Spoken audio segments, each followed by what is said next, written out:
Jason, for me, you have the most iconic line in the series, in the first season, when you say, "Fuck Boston."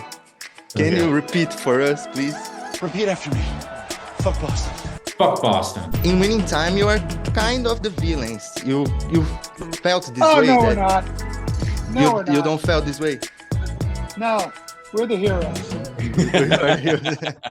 Los Angeles Lakers select Irvin Magic Johnson.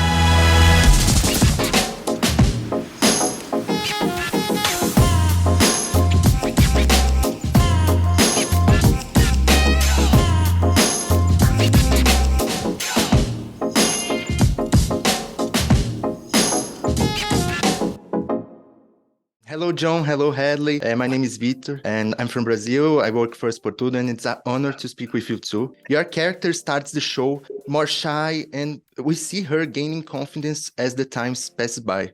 For you, what's the importance of playing a strong woman in an environment like the sports, which is still mostly made by men, you know? Yeah, it's a great question. I mean, there aren't that many female leaders in the sports world, and so I think it's important to kind of paint that picture truthfully of that character arc and show that, you know, strength doesn't always come naturally. It comes through work and working at building strength and leadership skills and learning a business, and it takes hard work. And I think, you know, Jeannie historically was pretty shy when she was that age, and there were big shoes to fill because of who her father was. And yeah, I think she started off shy, and then she kind of built confidence as she learned more, which I think is natural. But also it's just more interesting to see somebody grow. Growth is always interesting. John, the series portrays Jerry Buss as a great visionary, which he was in real life. And with that, he takes certain decisions that are very risky sometimes. And what was one decision that he made that you think it was brilliant, and one that you think it was stupid? Well, I would say they're both the same decision. Which one? Which is to offer Magic $25 million.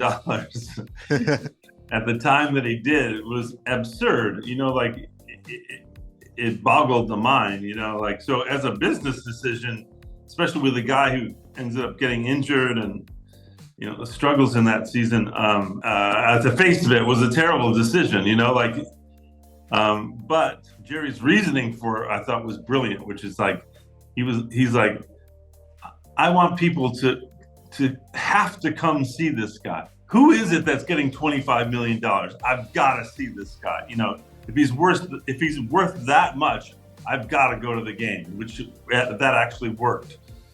So yeah, he was an incredible showman. You know, he was really, it seems so obvious now, doesn't it? You know, you look at sports and you're like, of course, it's spectacle, it's entertainment. But at the time that Jerry bought the team, it was thought of as an athletic event. You know, like, he's like, it's not athletics, it's showbiz, you know? It seems so obvious now, but it took someone like him to, you know, lead the world in that way. What's the main change you have noticed in your character as the series has gone on? What did he improve as a person, and what could he have improved even more? What's changed, I think we get to see Magic a little bit more mature, you know, and have to make harder and tougher decisions, like grown man decisions, as opposed to, I don't know, like on the like young man decisions.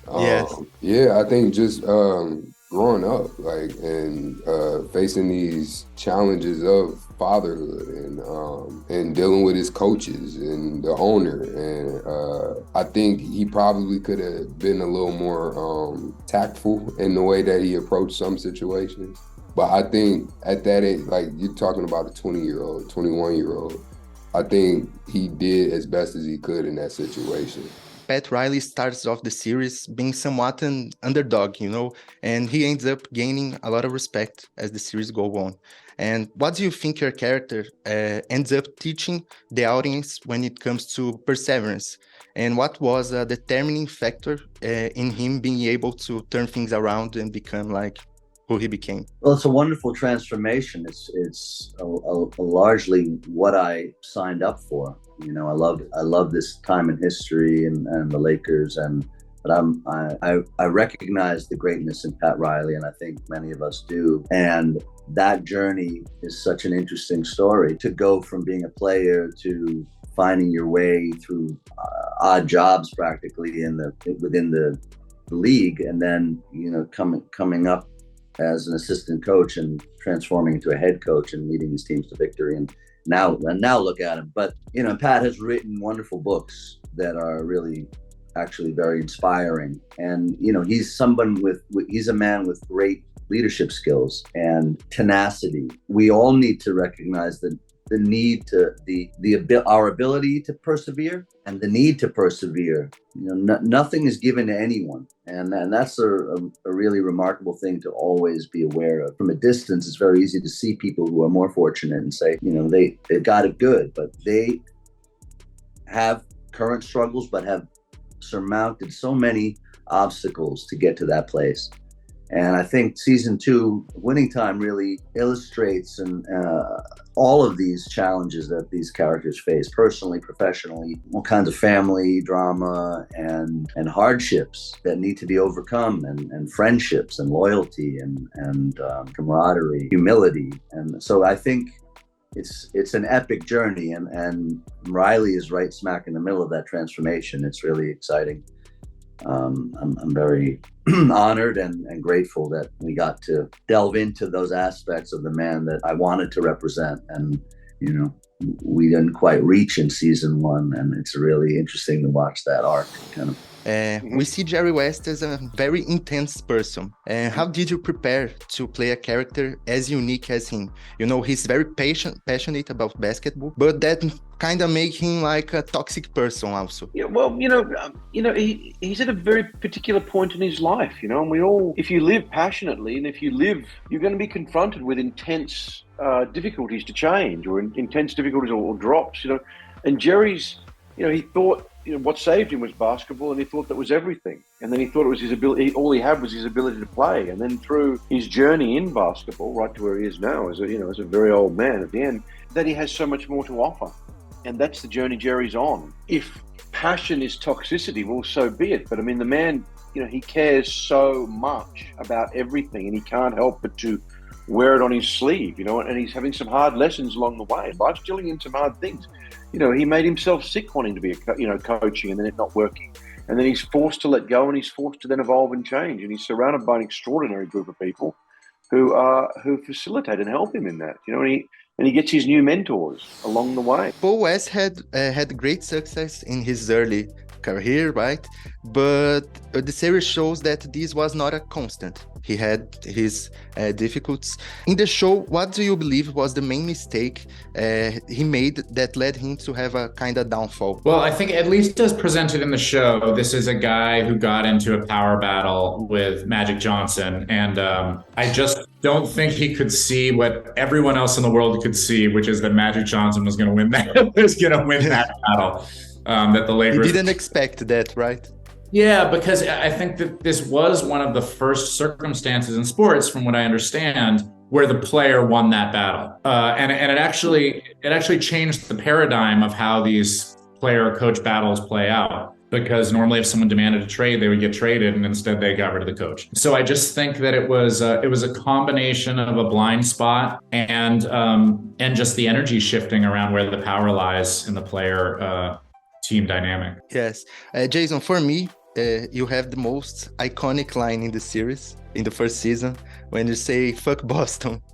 Can you repeat for us, please? Sure. How did I say it? Do it for me and I'll repeat it. Because I said it a lot of ways. Which one do you like? Fuck Boston. Fuck Boston. Thank you so much. You realized that. Kareem in real life isn't a very active person in social matters.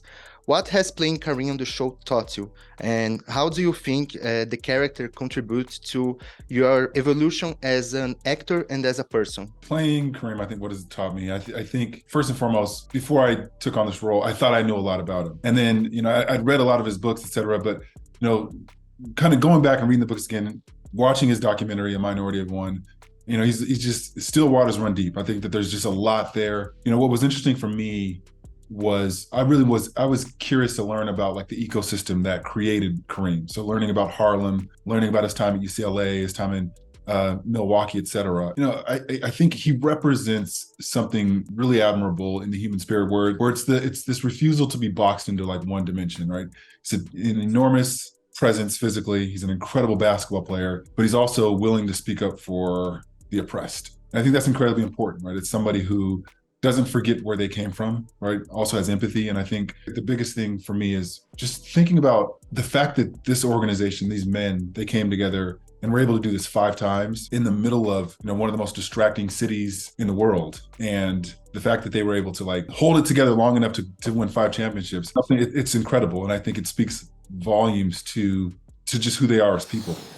Winning Time is a series that adapts some real stuff. As we know, in real life, there's not like a hero and a villain.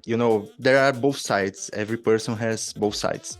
But in Winning Time, you are kind of the villains. You felt this way. No, we're not. No, we're not. You don't feel this way? No, we're the heroes.